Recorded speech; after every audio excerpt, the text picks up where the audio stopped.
What I have to say is rather difficult to explain, particularly to young people.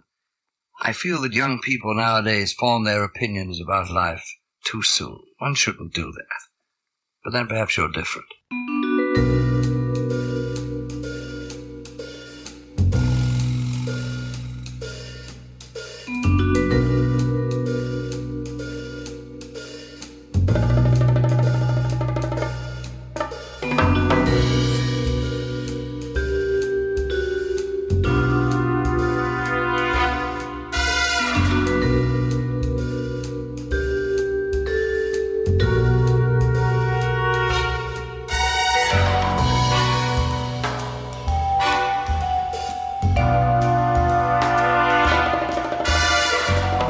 Welcome to episode 14 of the Horror Double Bill, the podcast where each week we pair two movies to create something far greater than the sum of their parts. I'm Craig Johnson, and this week we are exploring coastal horrors and the terrors that lurk in the liminal space between the land and the sea. First up, we have Messiah of Evil from 1973, a surreal, almost Lovecraftian indie horror from the writers of American Graffiti, Indiana Jones and the Temple of Doom, and somewhat bizarrely, Howard the Duck. Then we jump forward to 1980 for The Fog, John Carpenter's follow-up to Halloween, starring Jamie Lee Curtis, Tom Atkins, Adrienne Barbeau, and Janet Leigh. Both of this week's movies depict terrors from the past, returning to menace supposedly idyllic seaside California towns. But behind the scenes, both have their roots in the rise of American independent cinema in the 1970s, and also share some very interesting and rather troubled post-production stories. Along the way, we'll also be exploring the nature of coastal horror, including just a few of my favourites of the subgenre.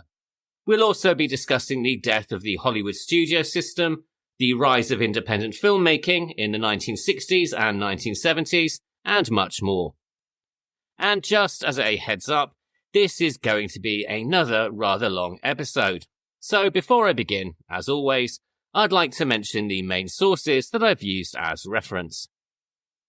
When discussing Messiah of Evil, I have heavily referenced the book Nightmares USA, The Untold Story of Exploitation Independence by Stephen Thrower. I've also referred to the mini-documentary Remembering Messiah of Evil, from the Code Red DVD release of the movie, and also the websites creepycatalog.com and dreadcentral.com. And when discussing The Fog, I have drawn material from the extras on the Studio Canal Blu-ray restoration release, including the documentary Retribution, uncovering John Carpenter's The Fog, and the audio commentary from John Carpenter and writer-producer Deborah Hill. I've also referred to a 1980 profile of John Carpenter that was published in The New Yorker. For people who don't live by the sea, the shore is often seen as just a place of holiday, a tourist destination that offers sun, sea, surf, and relaxation. But for those who live by the sea all year round, the shore offers a way of life, tradition, heritage, and also superstition. As the area where the land meets the sea, the shore is the ultimate liminal space, a shifting boundary that is marked by the tides and the weather and is never the same thing twice. It's a place of arrivals and departures, and as such is a place of possibility and transition, marking both journey's end and journey's beginning.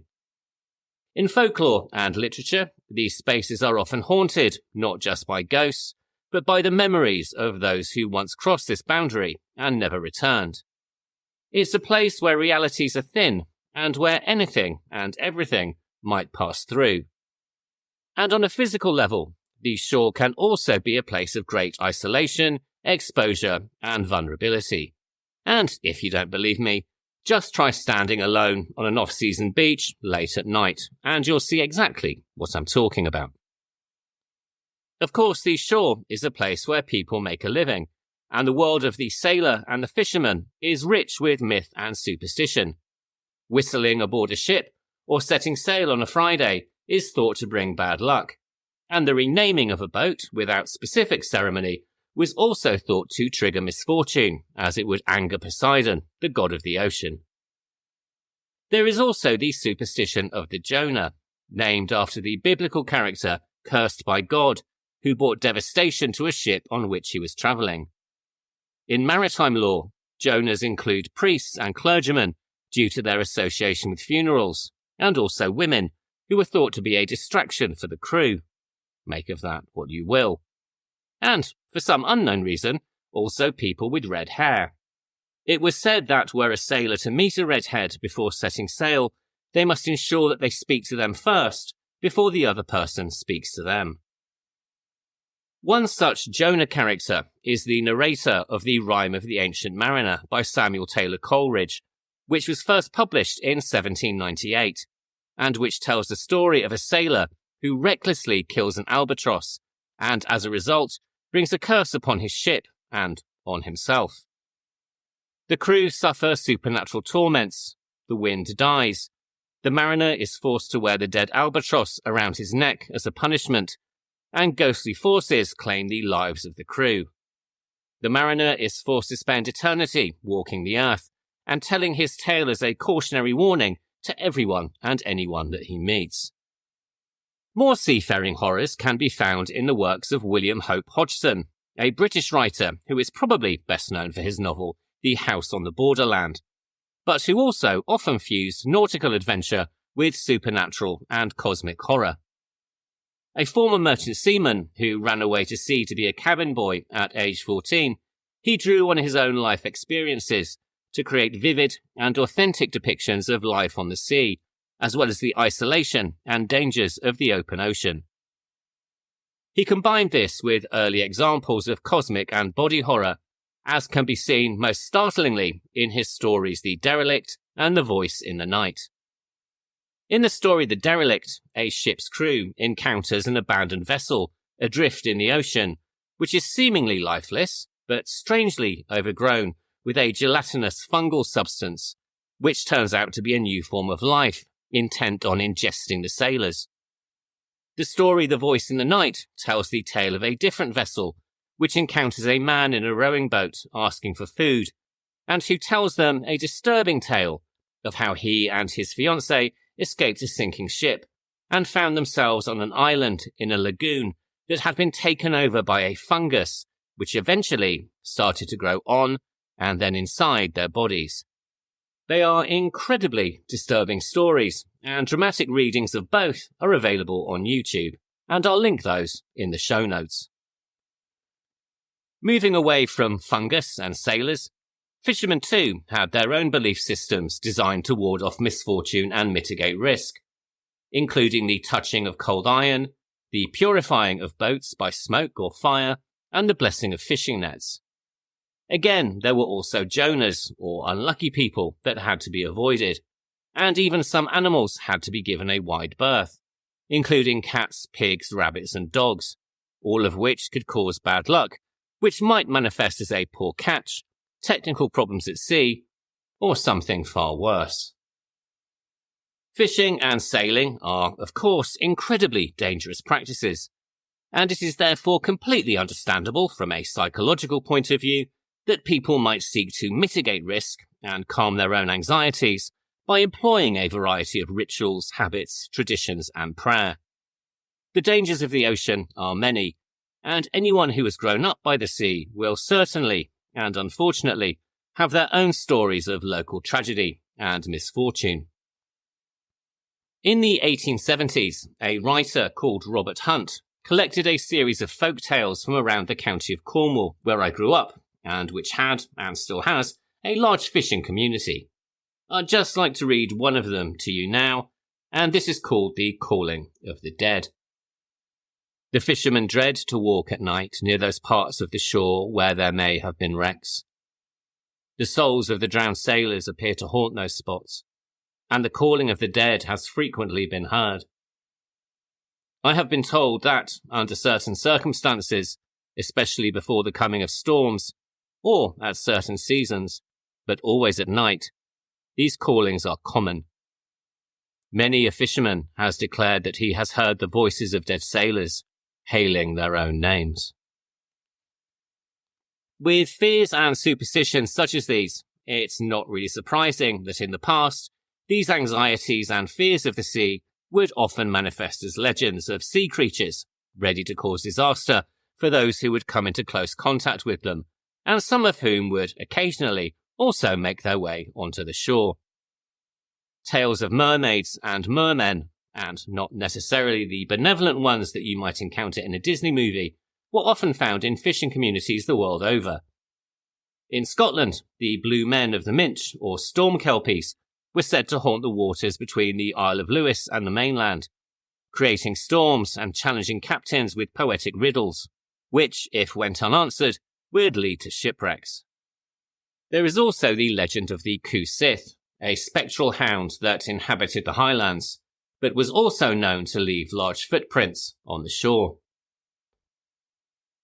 On a more practical level, there were greater dangers to be found on the shore than mythical dogs and fairy folk, because if people were making a living by journeying to sea and back, there were certainly those who were ready to take that living from them. Across the world, shipwreckers would deliberately draw ships onto rocks and sandbanks by hanging lanterns to mimic lighthouses, killing the survivors and plundering the dead.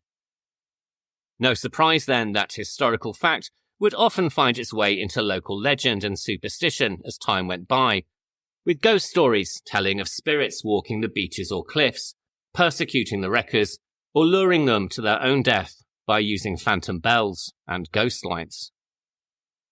In fact, our second film this week, The Fog, is, according to director John Carpenter, based on a true incident where a ship was deliberately wrecked off the coast of California to obtain the gold that formed part of the cargo. Smugglers too would become the basis of many a ghost story, often because they met untimely ends at the hands of law enforcement or due to their own acts of violence, which were, by all accounts, quite considerable. Again, these stories appear worldwide, and more often than not are created as a deterrent to keep people away from dangerous locations, or, in more than a hint of Scooby-Doo, set up to stop people snooping where they weren't wanted. In literature, writers have been inspired by both myth and history to use the coast as settings for supernatural and disturbing narratives. In 1793, the English poet and writer Mary Robinson published The Haunted Beach, a Gothic poem about a fisherman who witnesses a band of spectres gliding along the beach. These are the ghosts of drowned sailors, and it is initially suggested that the beach is haunted by the memories of those who have lost their lives at sea. However, the final verse of the poem reveals that the fisherman is himself a murderer, having killed one of the surviving sailors from a shipwreck in order to obtain his gold.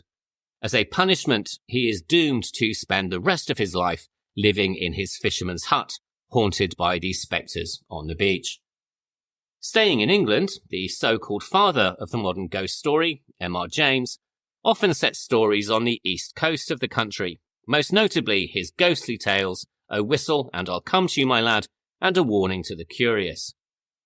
O Whistle tells the story of a college professor who finds an old whistle buried in the remains of a monastery near the shore on the Suffolk coast, and then finds himself being followed along the deserted shore by a, quote, shape of a rather indistinct personage, end quote.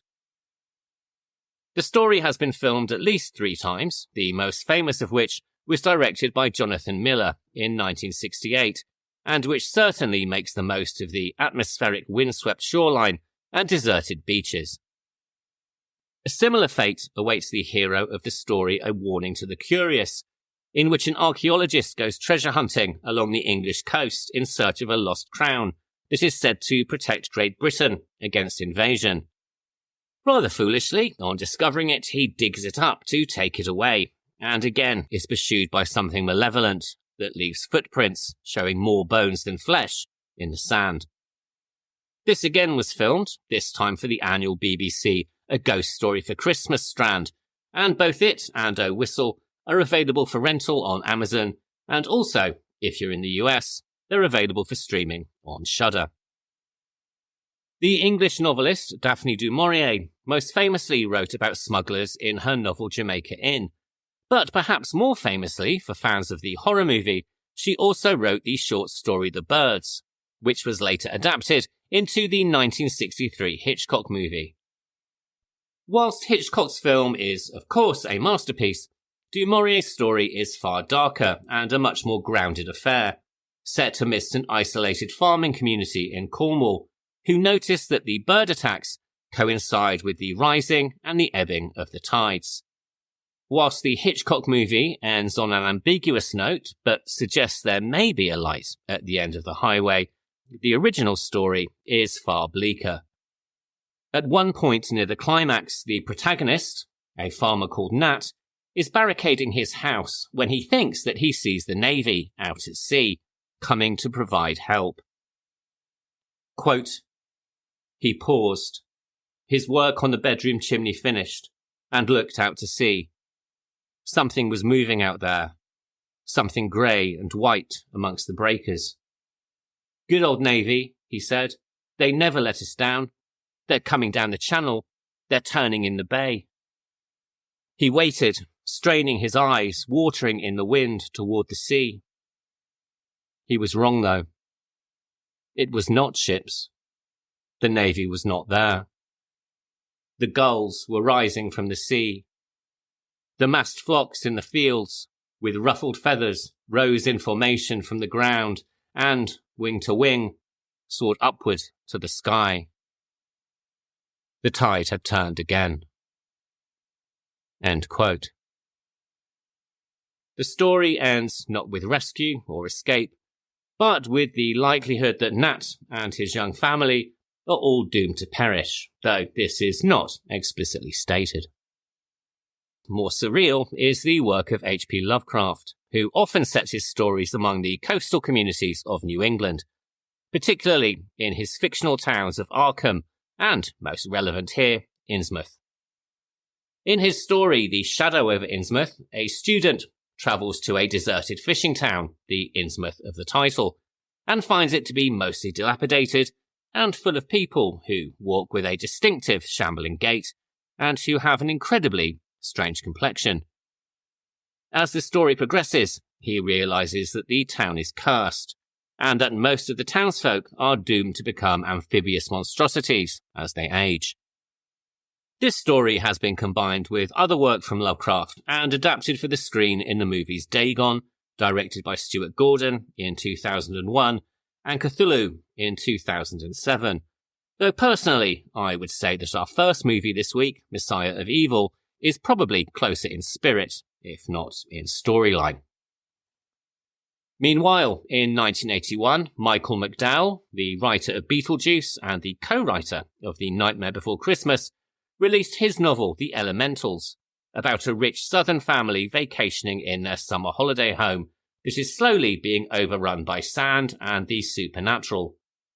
Some of the racial politics in the book are, admittedly, a little dated, to put it mildly, but it is an arresting piece of Southern Gothic with some very disquieting moments. In cinema, aside from the obvious horrors of Jaws and any number of shark and octopus movies, we have also seen more subtle and haunting entries in the coastal horror subgenre. In 1961, director Curtis Harrington gave us his film Night Tide, in which a very young Dennis Hopper plays a sailor on shore leave, who falls for a woman who may or may not be a mermaid, and who may or may not be murdering her lovers. Set in an off-season Venice Beach, California, this has more in common with the works of Val Lewton than it does Steven Spielberg, and is a subtle, shadowy, and ultimately incredibly melancholy affair. A year later, in 1962, director Herc Harvey released his movie Carnival of Souls, which, strictly speaking, is set by a lagoon as opposed to the ocean.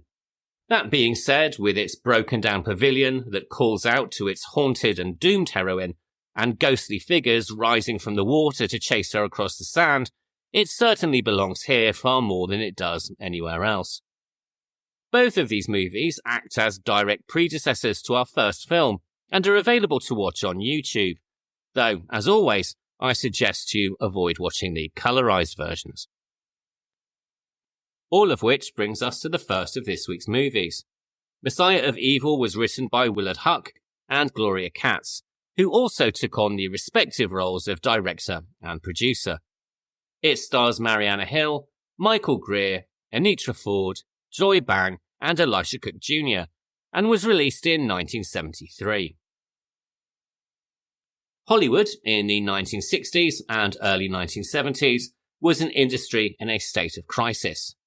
This was the culmination of a period where the major studios came close to the brink of bankruptcy, and the classic studio system started to collapse, mainly due to a shifting audience demographic, the rise of television, and dramatically changing tastes in cinema. Following World War II, more and more Americans were buying new homes in the suburbs, starting families, and orientating their lives towards more home-based activities, including television. By 1955, weekly cinema attendance had pretty much halved compared to what it had been in 1946, and this financial loss only compounded the impact of a significant legal proceeding that had taken place just a few years earlier. In 1948, the Supreme Court issued what has become known as the Paramount Decree, which forced studios to end their monopoly on theatre chain ownership and gave theatre owners the right to set their own ticket prices. This meant that the major studios could no longer guarantee screens for their own films, which killed the business model that had held a monopoly on the market up until this point, and meant that every film release now had to compete in the open market. This gave rise to the birth of independent cinema and the art house circuit, and smaller studios and independent producers were able to gain more access to cinemas than had ever been possible. Audience tastes and demographics were also changing significantly. Between 1946 and 1964, around 76 million Americans were born, and so by the mid-1960s, this massive cohort was starting to enter adolescence, creating an unprecedented youth audience of a size that really hadn't ever been seen before. And while studios in the 1940s had aimed their products at a very middle-class and family-orientated audience, there was now a new generation with very different tastes and very different attitudes towards sex, violence, and authority. The art house circuit, now growing after the freedoms granted by the Paramount Decree, brought a new world of cinema to American audiences, all films which inspired a young generation of new filmmakers. Independent cinema, and importantly for us, independent horror, was also on the rise, both through art house and, admittedly, at the other end of the scale, the drive-in movie circuit. But what really broke the camel's back was an incredible miscalculation by the major studios, who, in a rather desperate attempt to compete with TV, decided to put their money into large-scale spectacle movies with budgets and visuals that TV couldn't match. The logic was to make fewer but much bigger films. But with this strategy, there was a rather significant problem. These movies were incredibly expensive to produce, and if audiences stayed at home, the financial repercussions were devastating. In the 1960s, there were a number of flops that really rocked the Hollywood boat and brought several of the major studios to their knees. These included Cleopatra in 1963, which nearly bankrupted 20th Century Fox, and the rather ironically titled The Fall of the Roman Empire, which nearly did the same to Paramount Studios in the same year. In addition, a string of old-fashioned musicals, including Dr. Dolittle in 1967 and Paint Your Wagon in 1968, dramatically misjudged audience appeal and were very out of step with the cultural mood. It is, of course, very hard to imagine these days that a big production studio would be out of step with the cultural zeitgeist, but I guess times change. Or then again, as research in this series is increasingly teaching me, maybe they don't really change at all. And so, by 1967, the stage was set for the birth of a new style of cinema, and this was a period that is now known as either quote-unquote New Hollywood or the Hollywood Renaissance. The unexpected success of much lower budget films like Bonnie and Clyde in 1967, Rosemary's Baby in 1968, and Easy Rider in 1969 showed that there was a possibility of huge financial returns at minimal risk, and opened the doors to a new generation of young and often film school educated directors who had grown up and honed their tastes on European art house cinema, and who could also speak to the counterculture and the growing youth market.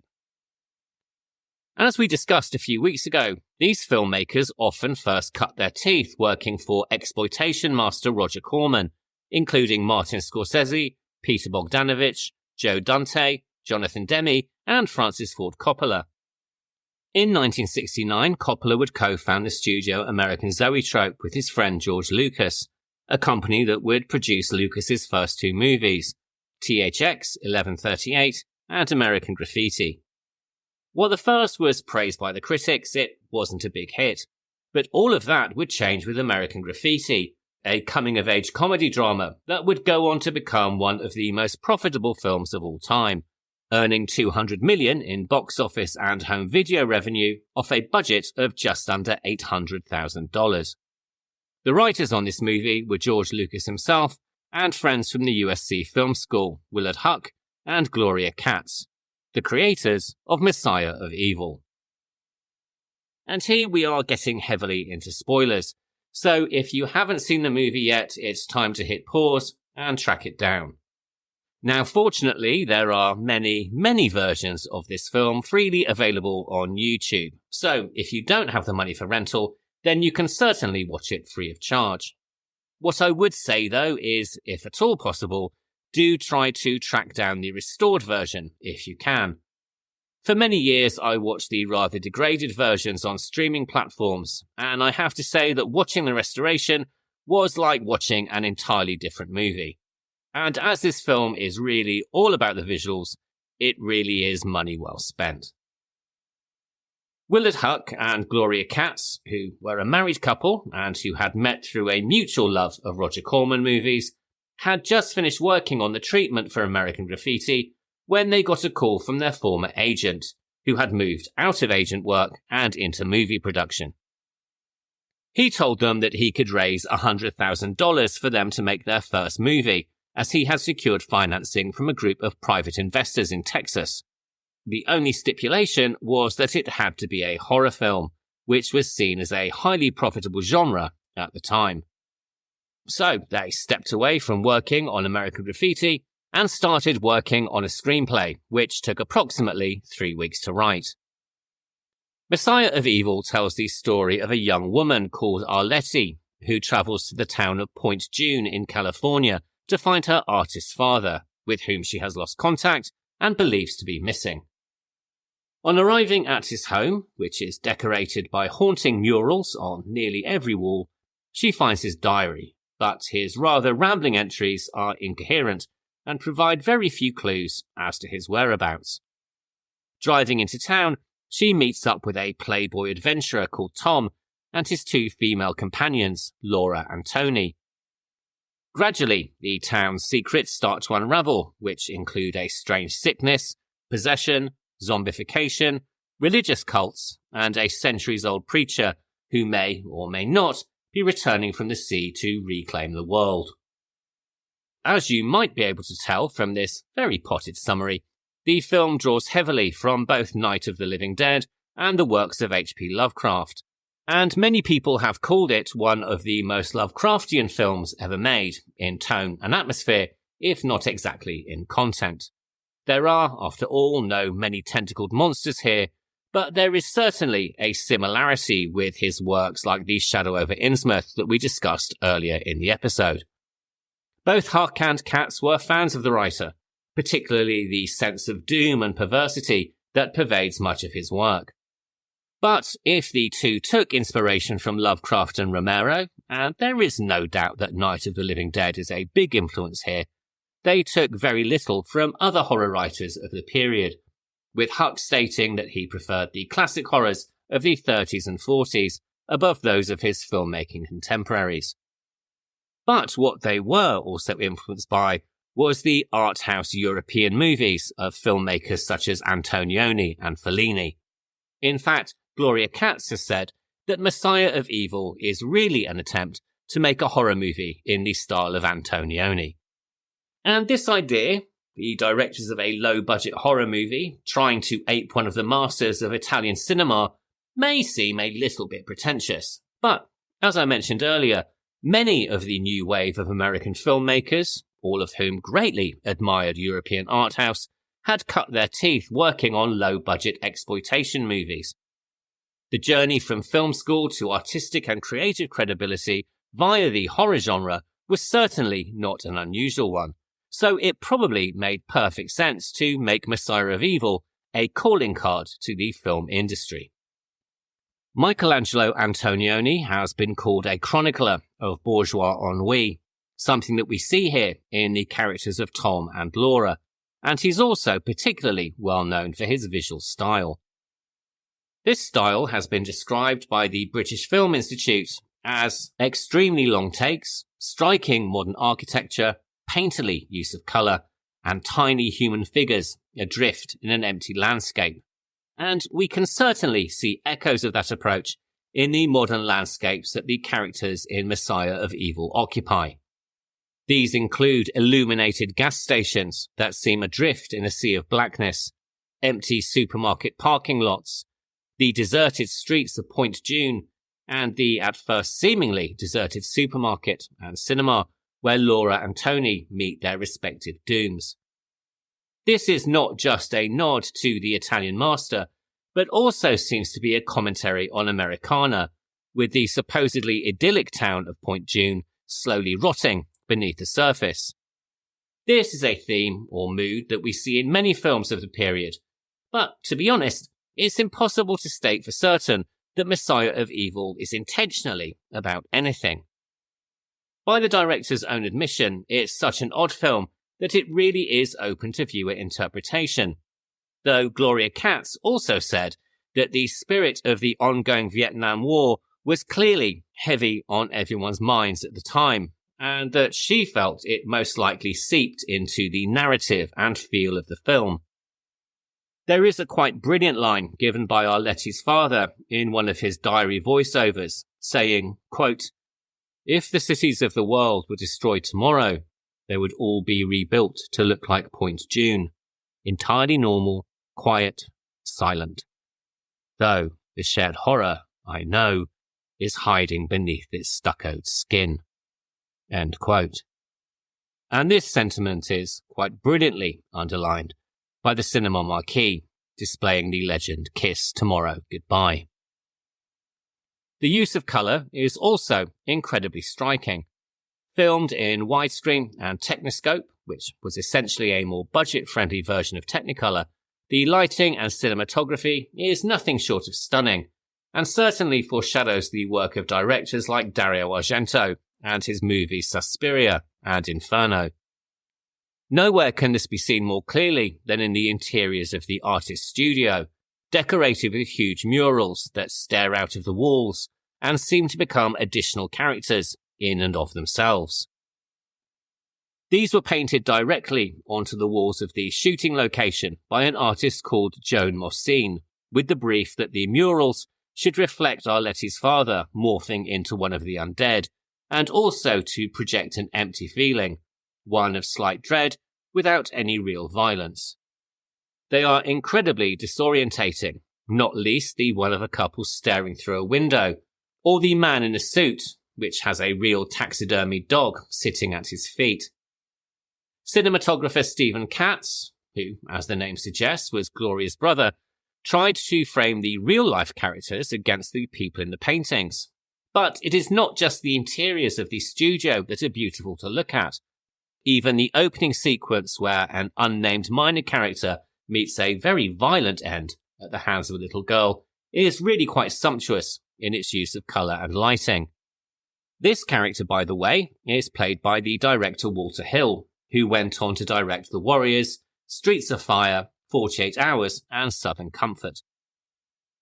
The lead role of Arletty is played by Mariana Hill, who presents as a dreamlike figure, almost existing in a trance, not unlike the character played by Candace Hillgloss in Carnival of Souls that we mentioned just a few moments ago. She was mainly known for TV work, including roles on TV shows like The Tall Man, Gunsmoke and Bonanza, and also had appeared in an episode of Star Trek, but she was relatively unknown as a cinema actress. Huck described working with her as a fun experience, punctuated by many dirty jokes off camera, and that she brought a dreamy Alice in Wonderland take to her character. She is joined by Michael Greer, who plays the lead male role of Tom, a bored and presumably wealthy drifter who collects stories for his amusement and seems to be in a throuple with the equally bored Laura, played by Anitra Ford, and Tony, played by Joy Bang. Greer was born James Robert Malley and was an American actor, comedian and cabaret performer. He was also one of the first openly gay actors to appear in major Hollywood films, and was perhaps best known as a female impersonator.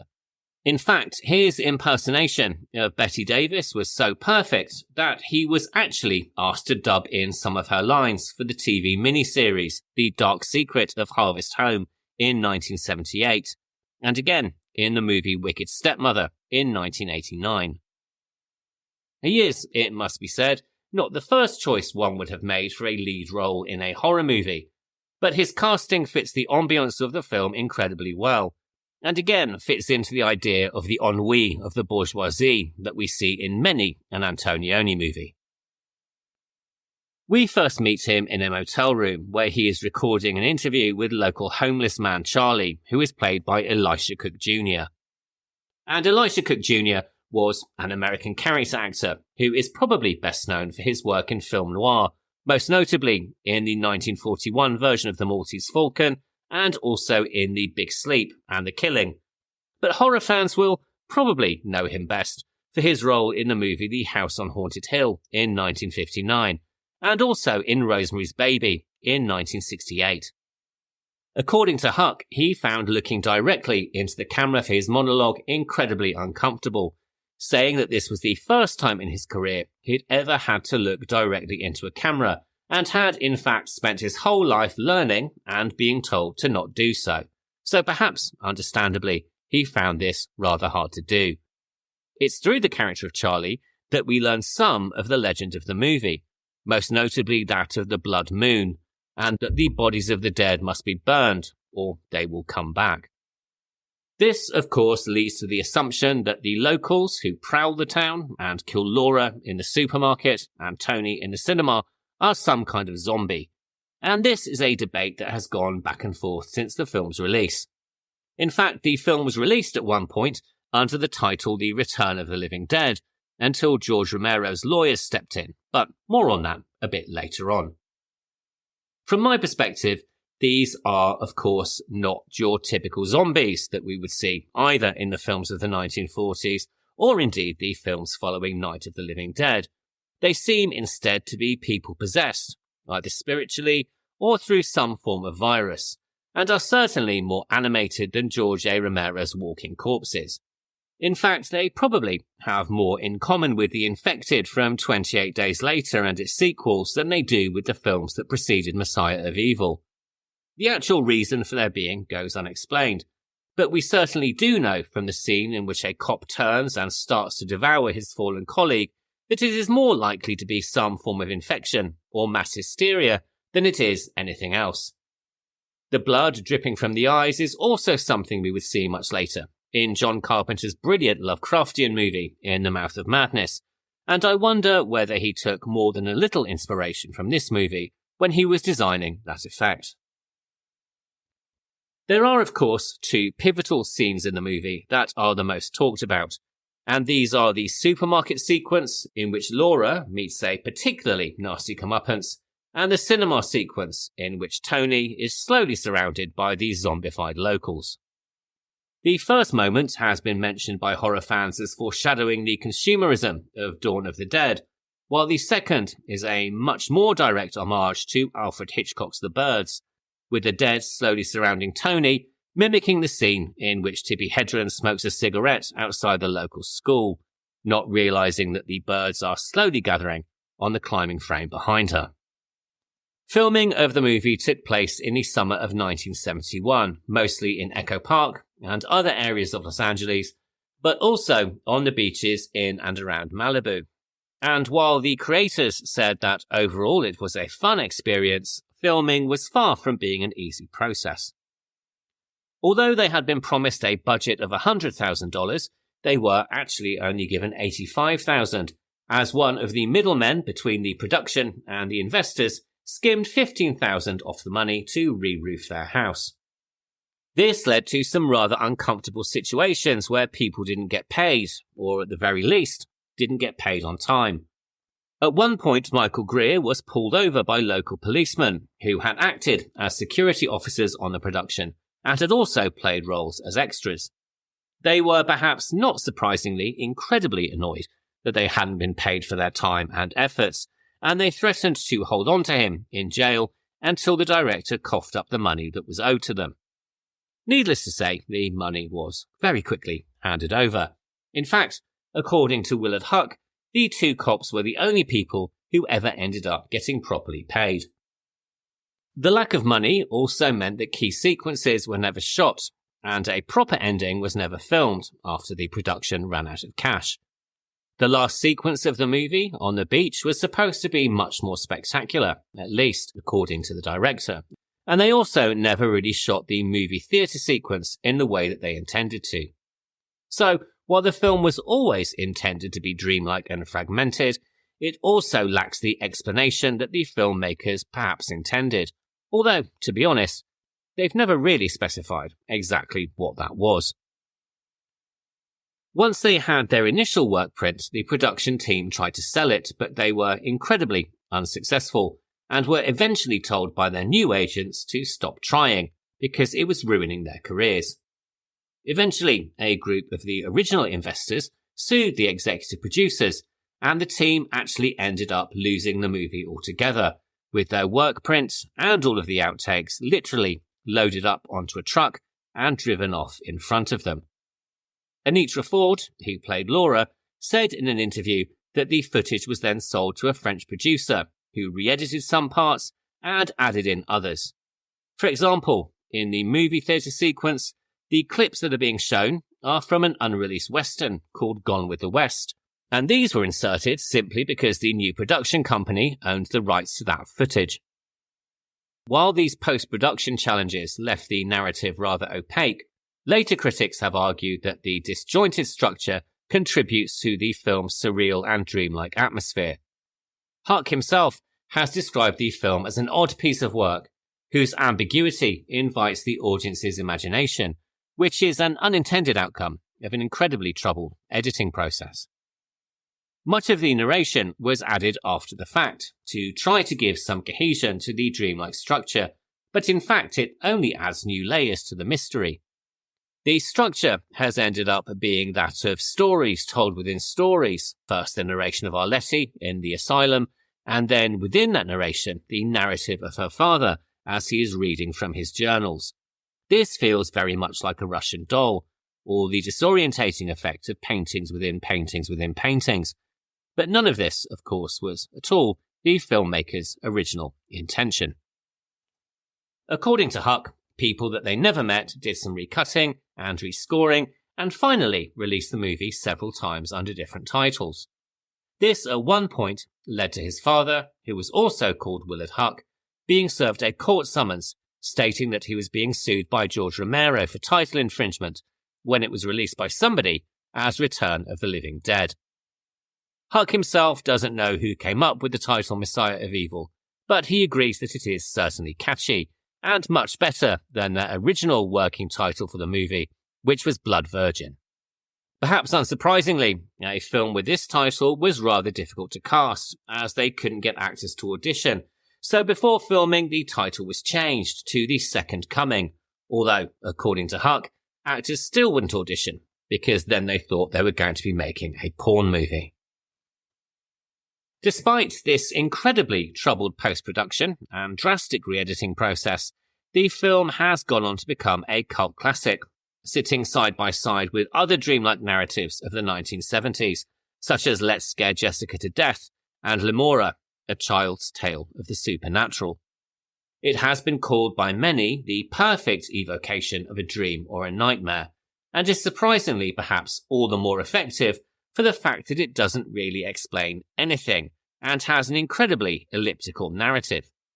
In 2018, IndieWire ranked it at number 95 on its list of the 150 greatest horror movies of all time, and the British Film Institute have referred to it as a rare work of cinematic genius, which, given its tortured post-production and editing process, is a testament to the gods of serendipity, if nothing else. As you can tell from this review, I like the film very much, particularly its visual style and its very strange narrative. And for me, it's a film that is for and about the end of the world. And given where society is at the moment, it really couldn't be more appropriate. All of which brings us to our second film this week, which also had an interesting post-production and editing process. And this is John Carpenter's The Fog from 1980. This was written by John Carpenter and Deborah Hill, and stars Adrienne Barbeau, Jamie Lee Curtis, Tom Atkins, Janet Leigh, and Hal Holbrook. And we're going to get into spoilers relatively early with this one, so if you haven't seen it yet, you know what to do. John Carpenter was born in 1948 in Carthage, New York, and when he was 5, his family moved to Kentucky, where his father taught music at Western Kentucky University. He was fascinated by music and films from a very early age, and began making short films with an 8mm camera before he was in high school. On graduating from high school, he enrolled at the University of Kentucky as an English major, but then transferred to the University of Southern California for their cinematic arts course. It was here, after seeing George Lucas's debut, THX 1138, that he started work on what would become his first feature movie, Dark Star, which he co-wrote with Dan O'Bannon, who would go on to direct Return of the Living Dead in 1985. On its release in 1974, Dark Star didn't exactly set the world alight, and generated what Carpenter called his first bad review from Variety magazine. He fared little better with his next film, Assault on Precinct 13, which was released in 1976, and which was influenced by the films of Howard Hawks, a director that Carpenter had admired since watching his films as a child. According to an interview that he gave the New Yorker in 1980, quote, "The major studios weren't interested in it. It was a strange movie, and they didn't know how to sell it. It was the second time that I had a film make no money. I tried not to get too upset or take it personally, but no one wanted me as a director. A year later, I was in the commissary at Warner Brothers, where I had just finished directing my first TV movie, when a stranger came up and told me that the film was breaking attendance records in England. The news and reviews filtered back, and there began to be interest in me as a director, but it all came so long after I'd made the picture, I'd gotten used to the idea that the film was going to fail." End quote. Carpenter has said that he considers Assault on Precinct 13 to have been his first real film, because it was a movie that he filmed on a schedule, and it also marked the first time that he would work with Deborah Hill, who at this time was a script supervisor, and who would go on to collaborate with him on many of his best-known movies. In 1978, he wrote and directed a made-for-TV movie, which was originally called High Rise, but underwent a title change to become Someone's Watching Me. This featured model-turned-actress Lauren Hutton as a TV director who, after moving into a new apartment block, finds that first she is being watched, and then ultimately terrorized by a stalker. This film also featured the actress Adrienne Barbeau, with whom Carpenter would begin a relationship and who he would go on to marry. However, it was of course with Halloween, that was also released in 1978, that Carpenter really made his name as a director. This was originally a very low-budget idea suggested by the producer Irwin Yablans, and was originally called The Babysitter Murders, but Carpenter took the basic idea and developed the story. Strangely enough, at the time, Halloween night had never been the theme of a movie. This film was written by Carpenter and Deborah Hill, and the music was of course famously also scored by Carpenter himself, who said that the score was influenced by Dario Argento's Suspiria and William Friedkin's The Exorcist.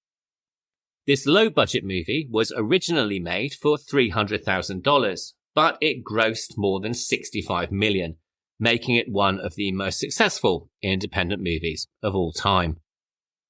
Carpenter has gone on to say, however, that Halloween did not have an immediate impact on its initial release, and it was really word of mouth over the subsequent months that turned it into the success that it became.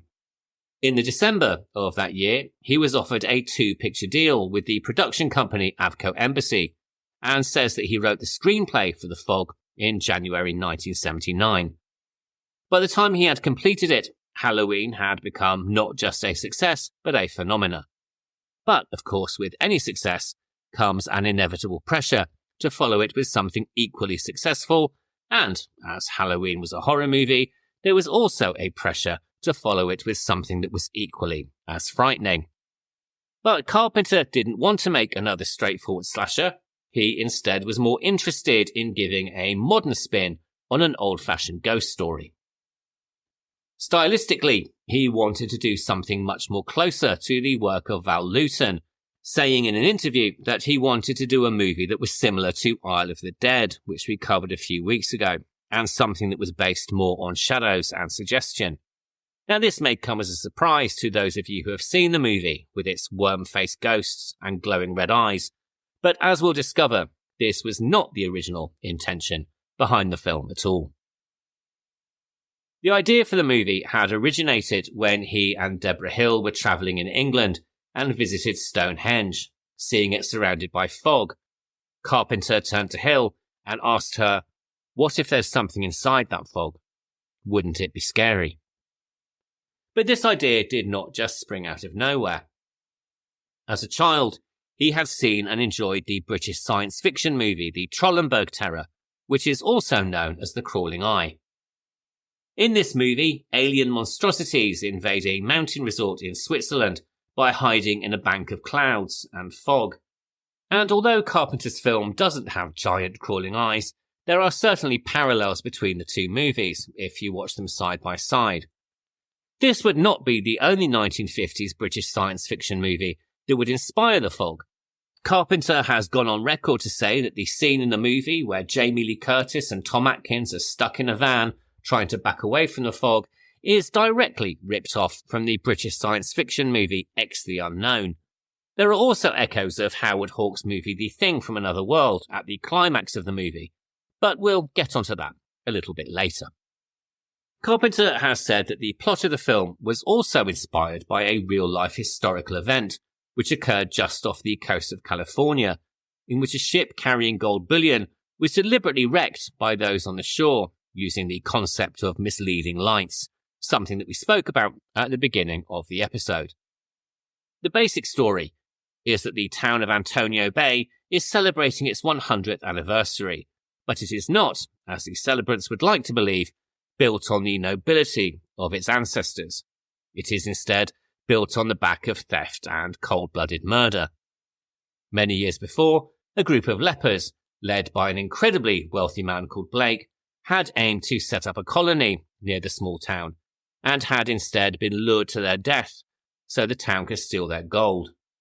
Now, 100 years later, Blake and his crew are back and seeking revenge. The movie sets out its stall very early and opens with a line from Edgar Allan Poe, which was included in post-production at the prompting of producer and co-writer Deborah Hill. Poe, of course, is the poster boy for American Gothic, and so it's hardly surprising that we cut directly from this quote to John Houseman telling ghost stories to a group of small children as they sit around a fire.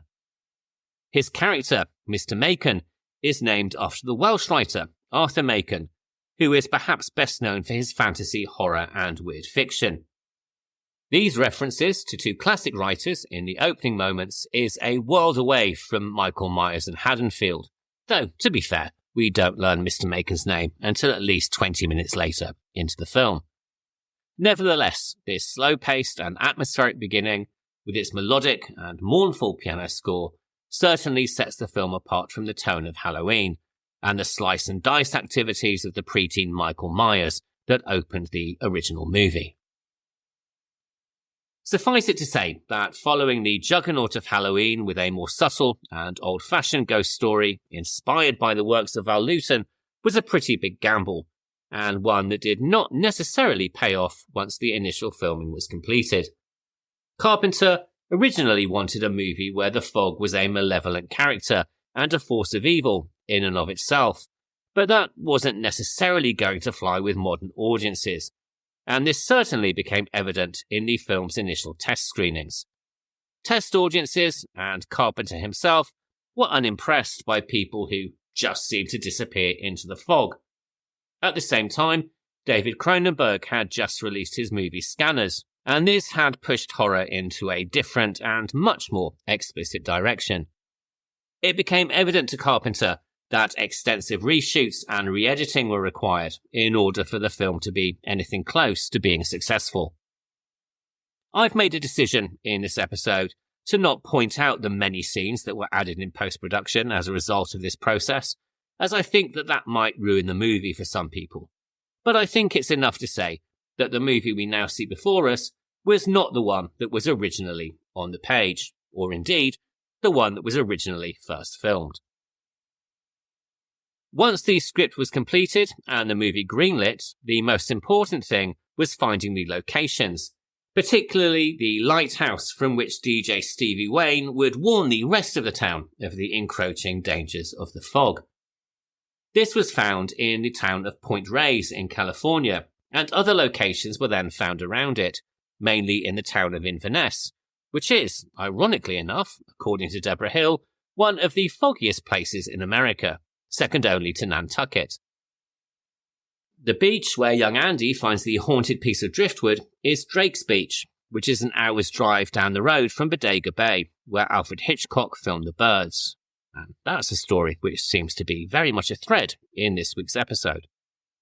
And while the locations of the fog and Messiah of Evil are certainly not the same, there is a synergy between the two, most notably in the eerie opening sequences of poltergeist activity that beset Antonio Bay, with its empty streets and empty market echoing the deserted town of Point June. But Antonio Bay is of course not really deserted. It is inhabited by a large population, many of whom will be familiar to anyone who has watched other John Carpenter movies. First up is Adrienne Barbeau, who Carpenter had met on Someone Is Watching Me, and who by this time was his wife. She plays the radio DJ Stevie Wayne, and Carpenter has come under some criticism from the radio community for the lack of accuracy in the KAB radio station setup. I myself remember a Radio 1 DJ being particularly critical the morning after the movie was shown on TV, complaining that Stevie Wayne didn't even have a pair of headphones, which just goes to show how far broadcasting has come since the 1980s. And although it's hard to pick out a leading role in what is essentially an ensemble piece, I guess that Stevie is our central character. She certainly has some of the best moments in the film, which is quite hard to accomplish, given that she is pretty much flying solo, delivering most of her dialogue down the telephone or microphone, and with no one to really bounce off. She also has what were originally meant to be the closing lines of the film, warning the viewer to keep looking out for the fog. This is an homage to the Howard Hawks movie, The Thing from Another World, which Carpenter had long been a fan of, and of course would go on to remake just a few years later. My favourite moment, though, comes earlier in the film, where the malignant ghost Blake manifests itself first through a piece of driftwood, and then through the recording of the radio station promos that she has left playing on the counter. As water seeps into the tape player, we hear the voice of Blake, provided by actor Charles Nicklin, distortedly reference the rhyme of the Ancient Mariner as he curses the town of Antonio Bay, saying, "Something that one lives with like an albatross around the neck. No, more like a millstone, a plumbing stone, by God. Damn them all." As Stevie turns, the driftwood displays the legend that 6 must die, before bursting into flames in a basic but highly effective piece of pyrotechnics, courtesy of A&A Special Effects, who had also worked on Assault on Precinct 13. And, as a quick aside, whilst Charles Nicklin provided the voice of Blake, The body of Blake was that of Rob Bottin, who handled the various special makeup effects on the movie. Blake's glowing red eyes that we see in the climax were made using a rubber mask and scotchlight, a reflective material that is used on stop signs, and it was when Bottin was modelling the creation for Carpenter that it was decided that he should play the role of Blake himself, as he also had the right build for the character. And it was on the strength of the makeup work that he did on The Fog that Bottin was hired to do the effects work on Carpenter's The Thing in 1982, a milestone in practical effects makeup that still has the power to drop jaws even today. Joining Barbeau is Jamie Lee Curtis, who had struggled to find work coming off Halloween, apart from guest spots on TV shows like Charlie's Angels. Carpenter and Hill wrote the role in the movie for her as a result, something for which Curtis remains grateful, although she has also, retrospectively, expressed surprise that the film has gone on to achieve such a cult status, as she didn't consider it to be a particularly good movie. It's a very different role to the innocent Laurie Strode of Halloween. Here she plays Elizabeth, a quintessential poor little rich girl who is hitchhiking her way along the California coast and who catches a ride with Nick Castle, played by Tom Atkins. Atkins, as many listeners will know, became something of an iconic figure in 1980s horror, appearing in this, Halloween 3, Night of the Creeps, and Maniac Cop, to name just a few. His character is named after Nick Castle, who had played the Shape in Halloween, and he is not the only character named after real people. Tommy Wallace, who comes to a rather nasty end on the seagrass, is in real life a director, editor, and sound designer, who also appears as a ghost in the movie. Dan the Weatherman, who comes to a rather nasty end at the weather station, was named after Dan O'Bannon, the creator of Dark Star, and Mrs. Cobritz, who comes to a rather nasty end babysitting Andy, is named after the producer of Carpenter's 1978 TV movie, Someone's Watching Me. Carpenter has said that this approach to naming characters and locations after real people and real streets has made the naming conventions in his movies an easier process, though, to be honest, if I were Wallace, O'Bannon and Cobritz, I may have some concerns about Carpenter's unconscious fantasies. As well as these characters, the town coroner is named after the Vincent Price character Dr. Phibes, and there's also reference to Arkham Reef, which is a direct reference to the fictional New England town of Arkham, created by H.P. Lovecraft and subsequently referenced in any number of weird fiction movies, as well as, of course, Batman. In a testament to the nature of the increased budget for this movie, Carpenter was also able to cast real Hollywood royalty in the form of Janet Leigh, Hal Holbrook, and John Houseman.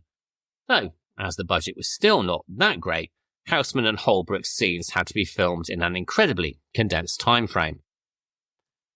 Janet Leigh is probably most famous for her role in Psycho, and was of course Jamie Lee Curtis's mother. This movie, along with Halloween H2O, would be the only times that mother and daughter would work on the same film, and by all accounts, it was a very enjoyable experience on set.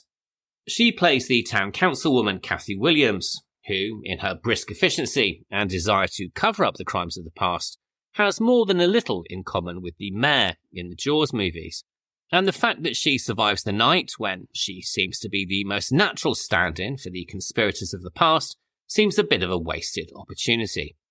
She certainly deserves it far more than poor Mrs. Cobritz does.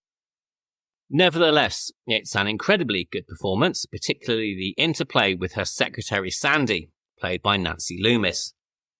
Loomis, of course, had played the ill-fated Annie in Halloween, but she had also appeared in Assault on Precinct 13 a few years earlier, and her world-weary sarcasm brings a touch of humour to the proceedings, while still showing off humanity when Kathy Williams is notified of her husband's passing.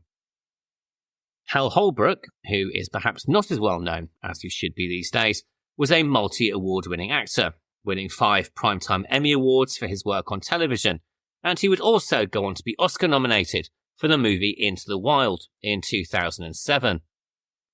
Prior to The Fog, he had gained international fame for his performance in the 1976 movie All the President's Men, as well as in the multi-Oscar-nominated film Julia, in which he co-starred opposite Meryl Streep in her first leading role.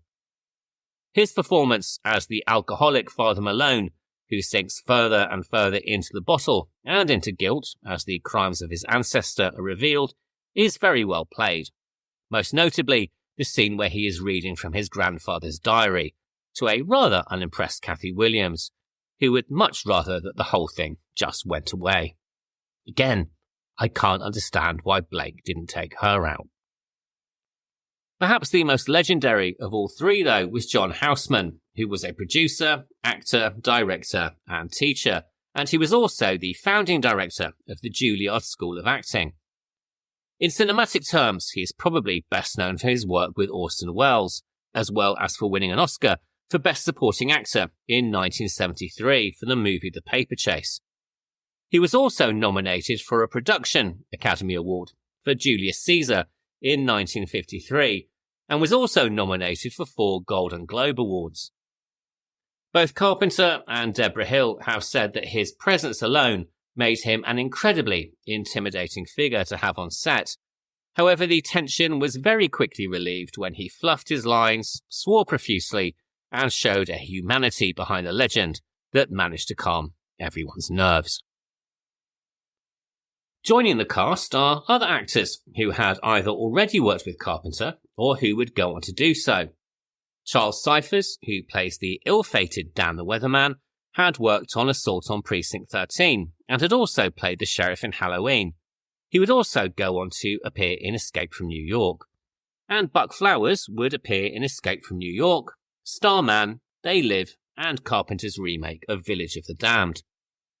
We should also probably mention Carpenter himself, who makes an uncredited Hitchcockian cameo as the disgruntled church assistant Bennett, and who recalled of the experience that he was so nervous working opposite Hal Holbrook and thought he did such a bad job that he resolved to never act again. And this is something that he held up until he played a crypt keeper-like mortuary attendant in the movie Body Bags in 1993. As with the vast majority of his movies, Carpenter also wrote the score for The Fog. In fact, he actually wrote 2, as this was another thing that changed after the initial test screening. Naturally, I can't speak to the original concept, but personally, I feel the final score for the movie is among some of Carpenter's best work, with its simple but melancholy piano refrain capturing the atmosphere perfectly.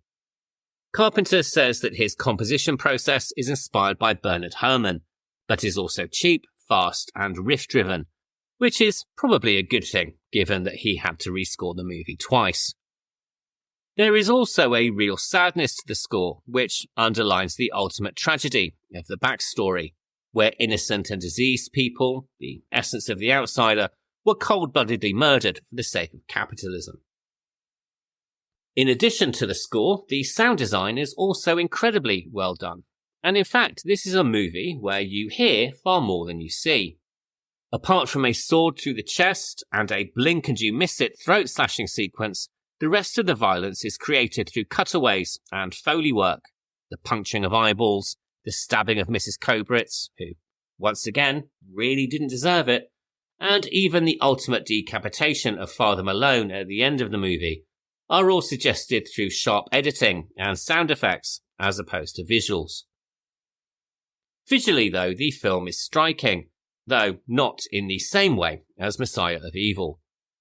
As with Halloween, Carpenter and cinematographer Dean Cundy opted to use widescreen, and Carpenter has said that his visual composition is inspired very much by Howard Hawks from the 1950s, in that it is all about the placement of the camera. This is particularly evident in the scene where Jamie Lee Curtis is waiting in the coroner's office, and the camera is placed underneath a gurney to see the feet of the recently animated corpse touch the ground. The lighting, particularly in the seagrass with its reflections of water, is also highly effective. But we cannot really speak about this movie without speaking about the fog itself. This was created through various technologies, depending on the nature of the fog that they needed. Dry ice created fog that laid very heavily on the ground, for example, in the final scene in the church, whilst for the larger sequences, huge industrial foggers powered by gas tanks were brought in to create the fog that we see rolling down the streets. Nowadays, this of course would be done digitally, as it was in the god-awful remake, which I'm not going to mention any further. But in 1980, these effects were all required to be created in camera, and this led to an interesting problem, because, as Carpenter discovered, you can't direct fog. All it took was for the wind to change direction, as it did on numerous occasions, and the scene could have been ruined. As a result, there are several sequences where the fog is actually indeed blowing in the wrong direction, and the film was then shot backwards and reversed in the editing process. This very necessary workaround actually adds to the eerie effect, with the fog behaving in a way that a normal fog bank, or indeed a normal smoke machine, wouldn't normally do. I would imagine to a modern first-time viewer, the effect might appear somewhat hokey, but to me, it adds to the film's charm. And charm is something that this movie really has in spades. And I'm sure this is going to come as no great surprise to any regular listeners, but when it was released in 1980, The Fog did not get a particularly warm critical reception. But if this series is teaching us anything at all, it's that more often than not, critics don't know what the hell they're talking about, and certainly not about films that will make their mark in posterity. Of course, following the cultural phenomenon that was Halloween was always going to be a tall order, and the movie doubtless suffers by comparison. Even Carpenter has called the film a learning experience, and says that after all of the re-editing in post-production, he really doesn't know what it is anymore, although he concedes it is certainly more exciting and more fun than the version that he first screened to test audiences. Financially, though, it did very well, and its initial theatrical run in the US lasted an incredibly impressive 152 weeks. During its fifth week of release, it reached number 1 at the US box office, and earned about $1.6 million that weekend alone, which is not bad going, considering its budget was only $1 million to begin with. Overall, domestically, in the US, it grossed approximately $21.3 million, securing Carpenter a much higher budget of $6 million for his follow-up movie Escape from New York in 1981. He would, of course, then follow Escape from New York with his version of The Thing, which, as most people now know, sadly was a critical and financial failure, only finding its true audience on home video, and eventually becoming recognised for the classic of science fiction horror that it should have been at the time.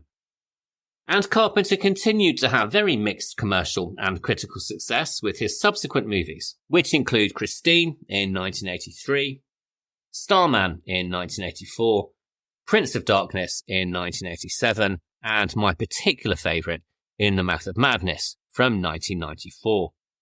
His last movie as a director was The Ward in 2010, and whilst he hasn't directed a film in over 15 years, he has expressed a desire to direct again, but only under the right circumstances and with the right budget.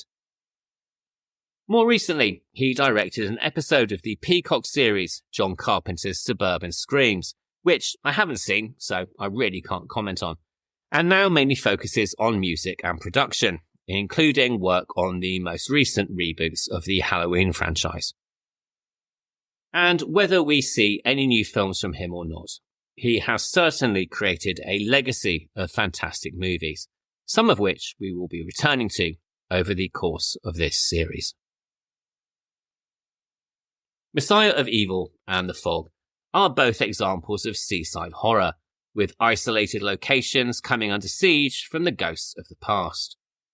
Both, in their own ways, capture not only the spirit of H.P. Lovecraft, but also that of other maritime horror and ghost story writers.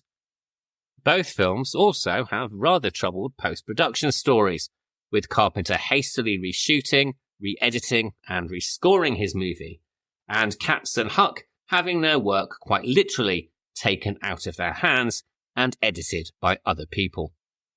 And while both movies might not have ended up in the exact shape that their makers originally intended, they are nevertheless highly enjoyable, in spite of, or possibly maybe because of, the various trials and tribulations.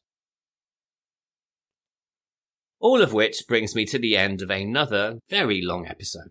I swear that I am trying to get the length of these under control, but quite honestly, once I start doing the research, there doesn't seem to be any stopping me. I will try to make next week's a little bit shorter though, but maybe don't hold me to that. And speaking of next week, so far in this series we've explored the horrors of the seaside, the horrors of going on holiday, and the horrors of hanging out with your friends. So I think it's only appropriate that next week we explore the horrors of staying at home. Now, full disclosure, if you're in the UK, both of next week's films are pretty much impossible to watch unless you happen to have a VPN and a subscription to Shudder. So, first up next week, we have a Spanish psychological thriller from 2011 and director Jaume Balaguero called Sleep Tight. And this features a terrifying performance from the brilliant Spanish actor Luis Tosar. We're then following this with Ils, or Them, a French home invasion movie from 2006, and directors David Moreau and Xavier Palud. So, if you're in the UK and you don't have a VPN, you might be able to find them on other online video services. Though, if searching, it might be worth remembering that Sleep Tight was also released under the not very good at all title of Bedtime, so you might find it somewhere under that name. In the meantime, if you have any thoughts about this week's movies, or indeed any of the films we've covered so far in the series, you can write to me at thehorrordouble@gmail.com, and you can also follow us on Instagram at thehorrordouble. I'd also really appreciate it if you could take just a few seconds to rate, review, and subscribe to the show wherever you listen to podcasts, as it helps a lot more than you know. And all that being said, I'll be back next Sunday for the discussion on next week's movies. And in the meantime, thank you very much for listening and have a really great week. Goodbye.